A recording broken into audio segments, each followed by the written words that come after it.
এরপরে আসলাম আনারসের দোকানে। তো 3টে আনারস 200 টাকা, ঠিক আছে। সিজনের জন্য দাম বেশি না?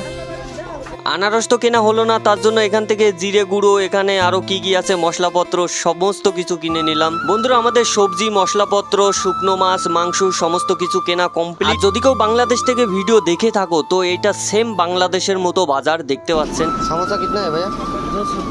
10। ये सब 10 रुपया है।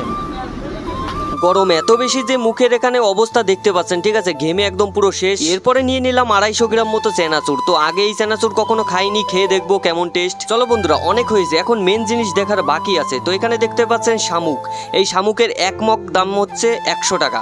আর এখানে ব্যাঙ দেখতে পাচ্ছেন, ব্যাঙেরটা একটু পরে বলবো। এরপরে আরেকটি জিনিস লক্ষ্য করলাম, তো এখানে ফলগুলো দেখতে পাচ্ছেন, ঠিক আছে, আমি কোনোদিন আগে এরকম ফল দেখিনি।